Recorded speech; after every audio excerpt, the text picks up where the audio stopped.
मेवानो विद्येषु जगे में अग्निजीहा मनवा प्रचक्षसो विश्वेनो देवाय वसागमन्य भद्रं कर्णेभिः सपिता सपुत्रों धौ शान्ति पृथ्वी शान्ति राप शान्ति सभा शान्ति श्रीमण महागणपति भनेर गजब रहेछ हेर्नुहोस् है यो खालको भयो। अनि त्यसपछि मैले के भने पछि मैले इन्जिनियरहरूलाई के भनेर कन्भिन्स गरेँ भने हामी पनि लोकल गभर्मेन्ट हो। अब एउटा मापदण्डहरू कहाँ छ, अन्तर्राष्ट्रिय प्र्याक्टिसमा कहाँ छ सारा खोल्नुहोस्। तपाईँहरू नै मापदण्ड बनाउनु, तपाईँहरू पनि त एउटा साइन्टिस्टै हो त। मापदण्ड बनाउनुहोस्, त्यो मापदण्डलाई एउटा खालको स्थितिबाट लिएर आउनुहोस्। त्यो भयो भने हामी स्थानीय तहबाट त्यसलाई एप्रुभ गरौँला र यो पनि गर्नुपर्छ भन्ने सुझाव पनि साँच्चै अगाडि बढ्नुपर्छ भन्ने खालको कुराकानीहरू चाहिँ गरेपछि थियो। अनि फेरि त्यसपछि त्यसमा एउटा प्रश्न उठ्यो, होइन अब आवास बनायो भने चाहिँ गरिबलाई भनेपछि फेरि बाँसको घर पो बनाइदिन्छौँ।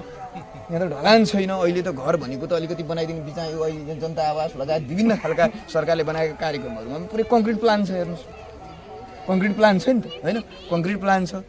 खरको छानो हटाइदिने भने छ, त्यो कति वैज्ञानिक हिसाबले हटाउने पनि थाहा छैन, होइन वातावरण हिसाबले त खरको छानो त राम्रै हो नि त। अनि यसो हेर्नु त राम्रो हो नि त। तर खरको छानो भनेपछि त्यो अत्यन्तै गरिबीको प्रतीकसँग जोडिने भयो र खरको छानो हटाउने अभियान जस्ता लगाइदिने अभियान बनाएको छ। त्यो दिगो विकाससँग कति जोडियो, केसँग कति जोडियो, स्थानीय स्रोत साधनको प्रयोगसँग कति जोडियो भन्ने कुरो केही पनि छैन। यतातिर हटाउँदै गएका छौँ। अर्को चाहिँ सोखको हिसाबले फेरि ठुला ठुला दरबारहरूको सामुन्ने चाहिँ खरको अगाडिपट्टि फेरि बनाएर राखेका छौँ। रेस्टुरेन्टहरूमा होटलहरूमा सो पिसको रूपमा चाहिँ फेरि बनाएर राखेका छौँ। क्या त हामी यतातिर गएछौँ। त्यसो भएपछि हुन त अब खरसँग जोडिएका कुराहरूमा आग लागेका कुराहरू त जोडेर आएका हुन्छन्। वातावरण हिसाबले त्यो नभइकन त्यस्ता यस्ता खालका कुराहरू पनि भएको देखियो।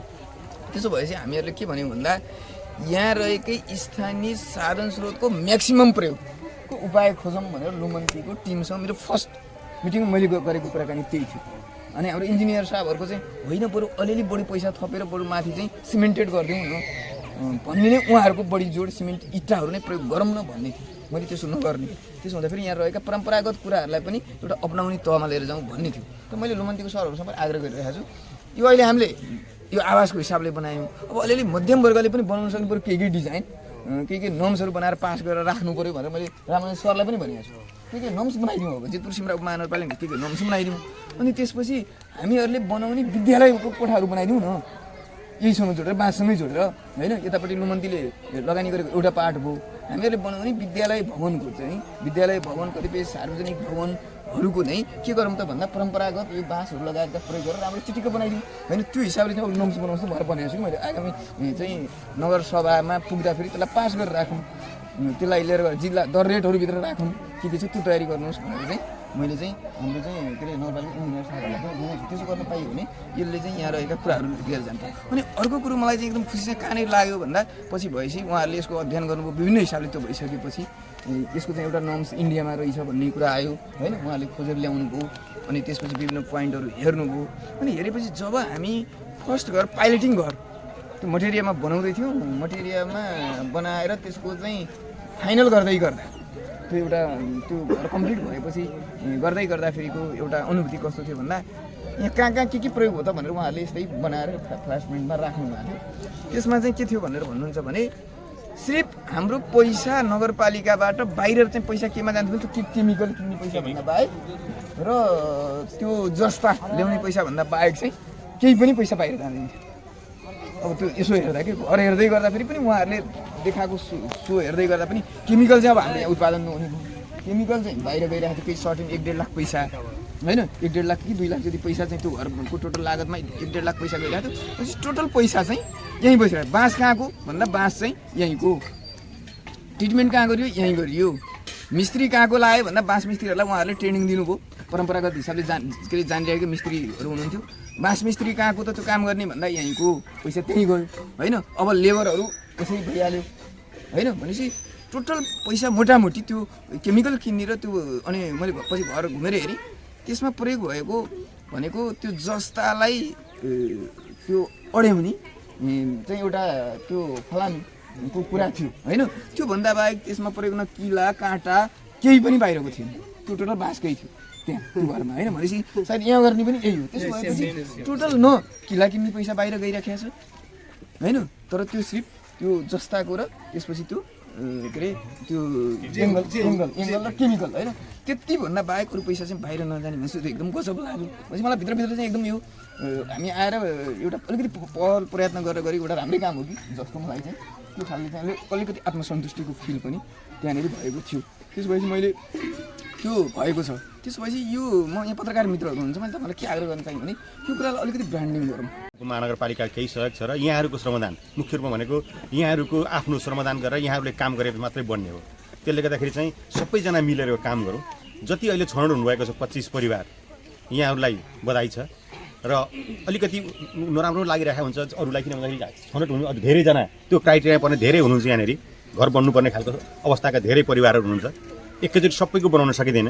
अहिले सुरु भएको छ युलुमन्तीको सरबाट पनि पुरा आएको छ। हाम्रो यो कार्यक्रम चाहिँ अरू एक्सटेन्ड भयो अरू वर्षलाई पनि अगाडि बढ्यो भनेदेखि अरू घरहरू पनि थपिँदै जान्छ। त्यस पछाडि बनाउँदै लान सकिन्छ। त्यसले गर्दाखेरि अहिले चाहिँ हामी जब सुरु गरेका छौँ भनेदेखि हाम्रो समुदाय सबै भएर 25 वटा जति घरको लागि अहिले समुदाय हुन्छ। अब समुदाय भएर अगाडि बढ्न लागेका छौँ। हामी काम सुरु गर्न लागेका छौँ। यसलाई चाहिँ सबै भएर पहिला पुरा गरौँ। हामीले यसलाई राम्रोसँग पुरा गऱ्यौँ समयमा पुरा गऱ्यौँ भने मात्रै हाम्रो अरू घर पनि बनाउने बाटो खुल्छ। यसैमा हामी अरूलाई नै हामीले समयमा गर्न सकेनौँ। हाम्रो समुदायमा मेलमिलाप भएन भनेदेखि अरू नयाँ घरहरू बनाउने फेरि यही ठाउँमा अरू थप घरहरू बन्ने सम्भावना रहँदैन। त्यसले गर्दाखेरि चाहिँ सबै मिलेर समूह सबै मिलेर वास्तवमा यो चाहिँ उसको घर होइन हामी सबै समुदायको घर हो भन्ने किसिमले यहाँहरू सबैले काम गरिदिनु होला। यसो गर्नु भने अलिकति यो यहाँको हाम्रो एउटा उसलाई चाहिँ थप काम गर्नलाई पनि सहयोग पुग्छ। अर्को चाहिँ अब यहाँ अहिले सुरु गर्ने बेलामा कि आवास निर्माण के संगे संगे समाज के भीतर जनचेतनामूलक बहुत सारा अभियान करे के महिला सशक्तिकरण कार्यक्रम, युवा के जनजागरण कार्यक्रम, युवा के लोग के सशक्तिकरण कार्यक्रम, बच्चा सबके स्कूल तक कैसे पहुँची ओकरा के पहुँच पुर्याए वाला कार्यक्रम, समाज के एकजुट करके कैसे समाज अपन विकास खुद से कर सकत बाटे उ रास्ता देखाए वाला कार्यक्रम हमनी के भी विगत के दिन से संचालन करत आ रहल बानी सन। आवास के कार्यक्रम कहल जाऊँ तो जीतपुर सिमराऊ महानगरपालिका में पहिलका चरण में हमनी के वार्ड नंबर 19 के मटेरिया के एगो माझी बस्ती में कहनी सन 27 गो परिवार वहाँ अति विपन्न 27 गो माझी लोग के परिवार बाटे वो माझी लोग के हमनी के कुछ अनुदान दे के वहाँ से घर के काम शुरुआत कहनी सन। आज दूसरी चरण के रूप में ई छाता पिपरा वार्ड नंबर 9 के हमनी के ई राम जाति लोग के काम करे खातिर यहाँ ई लोग के सहयोग करे खातिर हमनी के आइल बनी सन। यहाँ भी 25 गो घर समुदायवासी अपने से छनौट करके 25 गो घर रुआ लगन नाम हमनी के प्रस्ताव पेश करनी लगन। वो नाम के आधार से रुआ लगन संगे ही बैठ के हमनी के तनका सुखा कार्यक्रम के बारे में हम जानकारी कराए के चाहतनी। घर निर्माण कैसे होला, कैसे प्रक्रिया एकर आगे बढ़ेला, एक बारे में हम प्रकाश पारे के चाहतनी। घर समुदाय के बनाए के बाटे समुदाय के लोग के कैसन किस्म के घर चाहिए, केने कारी दुआरी रखला से होई, केने कारी झाल रखला से होई, केने कारी पूजा कोठा रखेम, केने कारी टॉयलेट रखेम, एकरा संबंधित 3 दिन के लोग के जनचेतनामूलक ओरिएंटेशन देके यही लोग से हमने के कागज में ड्राइंग करनी सन, नक्शांकन बनेनी सन। स्केच पेन से ये लोग अपने से बनैलक, मार्कर से नक्शांकन कैलक। ओकरा बाद में हमने के टेक्निकल टीम लोग ई लोग के जौन कागज में उतरले रहे लोग ओकरे आधार से केकर घर केने कारी रही, केकर झाल केने घूमल रही, ओकरे हिसाब से वो लोग एगो डिजाइन तैयार कैलक। लोग डिजाइन तैयार कैला के बाद में यहाँ हमने के पहले उपभोक्ता समिति गठन करनी सन। उपभोक्ता समिति के नाम भोले बाबा टोल विकास समिति है। भोले बाबा टोल विकास समिति के जरिए ही ये आवास निर्माण के कार्यक्रम संचालन है। कोई भी ठेका पट्टा कोई भी ठेकेदार लोग ना रहे, समुदाय के लोग स्वयं अपन घर अपने से बनाए के बाटे। जेंगे हमने के मटेरिया में काम शुरू भल वहाँ भी सेम ये मॉडल से काम होता थे। लुमंती जब तक यहाँ रही तब तक वे मॉडल से हमने के काम करे के सोच रख ले बनी सन। चाहे जहाँ भी लुमंती काम करेला ये नीति नियम अनुसार हमने के काम कर जानी सन। आवास निर्माण करे के मतलब रुआलन के अपन एगो आवास घर के साथ बहुत सारा चीज जुड़ल रहेला। रुआलन के घर कहल जाला न बेटी के शादी आ घर द्वार बार बार करे वाला चीज ना, बार बार बनाए वाला चीज ना। अभी ग्लोबल वार्मिंग के चलते इतना जनजीवन कष्टकर बाटे, पूरा विश्व प्रभावित बाटे एकरा से। पक्की घर हमने के जितना पैसा में एगो बांस के घर बनावता इंसान इतना पैसा में तो हमने के 5 इंच के मजा से दीवार बना के भी घर बना सकत रहे इंसान। लेकिन हमने के पक्का के दीवार के प्रमोट नहीं सन करत ऐसे कि पक्का के घर एकदम ज्यादा गर्मी बा। धनिक परिवार एक ताला घर में भी सर्वाइव कर सकता, गुजारा कर सकता। ऐसे कि ओकरा लगे पैसा रही एसी थप सकता, एगो पंखा के जगह पर 2-3 गो पंखा थप सकता नु। लेकिन हमने के विपन्न परिवार सब उ सब नहीं सन कर सकत। हमने कोई सन शौक अपन पूरा नहीं सन कर सकत। जेकरा चलते दात्री निकाय लोग के भी इहे कहनाम बाटे कि लोकल मटेरियल के यूज करके, लोकल जौन भी स्रोत साधन बाटे ओकर यूज करके अगर आवास निर्माण करबलन तो हमने के भी मदद करेम सन। एगो ट्रेडिशन भी रहे हमने के बाबू पूर्वज काल से ही बांस खर में ही जीवन यापन करत आ चुकल बा लोग। तब वे बांस के आ नया प्रविधि के दोनों के मिश्रण करके कैसन घर बनावल जा सकता करके एमे हमने बहुत सारा चीज़ अध्ययन करनी सन। बाहर से विदेशी लोग के भी बुला के यहाँ एक एक दो महीना खटा के यहाँ अध्ययन करवानी सन। यहाँ के लोग के भी इंडिया से भी कुछ हमने के एक्सपर्ट बांस संबंधी अनुभवी लोग के भी बुला के काम यहाँ करनी सन। अब ई बांस के बात अगर कैलौं तो बांस हमनी के नॉर्मल ई जोन गांव घर में मिलेला इहे बांस है, लेकिन ई बांस के एगो 21 दिन तक ले उपचार करके एकरा के केमिकल में भिजा के उपचार करके ही घर में सदुपयोग करल जाता है। ई अगर उपचार कर देला के बाद में ई बांस में किनो भी किस्म के कीड़ा फटेंगरा कुछ भी ना लगी, बांस ना सड़ी ना जल्दी में आग लागी। एगो बोरिक आ बोरैक्स एसिड कहे वाला बाटे। ई एसिड में बांस के केमिकल में भिजा के वो केमिकल में भी निकालला के बाद में सुखा के तब हमने के घर में यूज करे वाला ई काम है। अब बांस में कीड़े ना लगी तो सालों साल चली न बांस, बहुत साल तक चली। अब ई संबंधी हमने के में बहुत अध्ययन कैला के बाद में ई बांस के निचोड़ में हमने के पुगनी सन। ई बांस के घर के और ठंडा करे के उपाय खातिर बाहर से हमने के प्लास्टर करे के रुआ लगन से सहमति करनी सन। आ भीतर से ना हो तो माटी के लिप देम लगन, माटी लिप के काम करे लगन। ई हमने के सोच बना के रुआ हमने सभी कोई सहमति करके निचोड़ में पुगनी सन। नगर पालिका से भी सलाह हमने कोई भल, नगर पालिका के टेक्निकल टीम हमने सब कोई मिलजुल के एगो निचोड़ में पुग के अब ई काम हमने के यहाँ संचालन आज से 25 घर यहाँ भी संचालन होके जा रहा बा।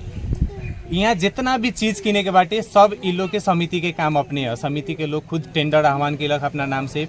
टेंडर के बाद में ये लोग छनौट कैलक कौन कौन पार्टी के सामान सबसे सस्ता अच्छा गुणस्तर बाटे छनौट ये लोग खुद कैले बानी लोग। एक बाद में अपना से ही ऑर्डर करता लोग, सीमेंट चाहिए, बालू चाहिए, गिट्टी चाहिए, कौन चीज़ चाहिए ओकर एगो मांग फार्म भरे के, सामान रिसीव करे के, सारा चीज़ प्रक्रिया पूरा विधि विधान पूर्वक ये लोग काम कर रहा बा लोग।